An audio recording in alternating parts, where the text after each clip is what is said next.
आपके घर में रखे नमक और चीनी में प्लास्टिक हो सकता है। दरअसल भारतीय बाजार में मिलने वाले कई ब्रांड के नमक और चीनी में माइक्रो प्लास्टिक पाया गया है। माइक्रो प्लास्टिक यानी प्लास्टिक के वो कण जिनका आकार 5 मिलीमीटर से कम होता है। पर्यावरण से जुड़े मुद्दों पर काम करने वाली संस्था टॉक्सिक्स लिंक की एक स्टडी में पाया गया है कि नमक और चीनी में प्लास्टिक के सूक्ष्म कण मौजूद हैं।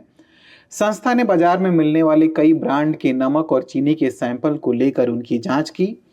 स्टडी में 10 प्रकार के नमक जैसे टेबल सॉल्ट, सेंधा नमक, समुद्री नमक और स्थानीय कच्चा नमक को शामिल किया गया, जिसे ऑनलाइन और स्थानीय बाजार दोनों जगहों से खरीदा गया। स्टडी में पाया गया कि सभी तरह के नमक और चीनी के सैंपल में माइक्रोप्लास्टिक फाइबर छर्रे फिल्मों के टुकड़े के रूप में मौजूद था, जिनका आकार 0.1 mm से 5 mm तक था। सबसे ज्यादा आयोडीन युक्त नमक में माइक्रोप्लास्टिक पाया गया।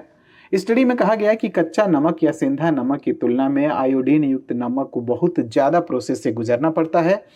इस दौरान वो कई तरह की मशीनों और उपकरणों के संपर्क में आता है, जहां माइक्रोप्लास्टिक घुल मिल जाने की संभावना ज्यादा रहती है। इसके अलावा जिस माहौल में आयोडीन युक्त नमक बनाया जाता है, वहां पहले से ही प्लास्टिक कणों की अधिक मौजूदगी रहती है, जिसके नमक में मिल जाने की संभावना बढ़ जाती है। प्लास्टिक के कण जितने छोटे होते हैं, उसके हमारे शरीर में पहुंचने की संभावना उतनी ज्यादा होती है। शरीर में आमतौर पर प्लास्टिक के माइक्रो कण निगलने से यानी खाने पीने की चीजों के साथ और सांस लेने से प्रवेश करते हैं।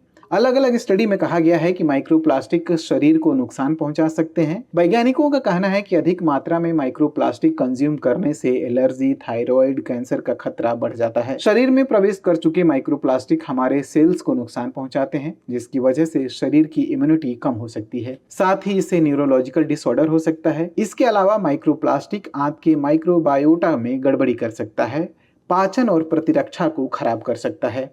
यदि आंत हेल्दी नहीं है तो ये न केवल मस्तिष्क बल्कि लीवर और कई अन्य टिश्यू को भी प्रभावित करती है। ऐसे में ये देखते हुए कि माइक्रोप्लास्टिक आंत को प्रभावित कर सकता है, लंबे समय तक इसके संपर्क में रहने से पूरे शरीर पर व्यापक प्रभाव पड़ सकते हैं। जनरल एनवायरनमेंट इंटरनेशनल में प्रकाशित एक अध्ययन में अजन्मे शिशुओं के गर्भनाल में भी माइक्रोप्लास्टिक के होने का पता चला था। FSSAI यानी भारतीय खाद्य सुरक्षा एवं मानक प्राधिकरण ने खाद्य पदार्थों में माइक्रोप्लास्टिक मिलने पर चिंता जताई है। FSSAI ने माना है कि माइक्रोप्लास्टिक प्रदूषण एक उभरता हुआ खतरा है, जिस पर तत्काल ध्यान देने की जरूरत है। FSSAI ने जो योजना शुरू की है, उसका उद्देश्य माइक्रोप्लास्टिक को लेकर एक प्रोटोकॉल विकसित करना है। संस्था का कहना है कि स्वास्थ्य पर पड़ने वाले माइक्रोप्लास्टिक प्रभाव को पूरी तरह से समझने के लिए और मजबूत डेटा की जरूरत होगी।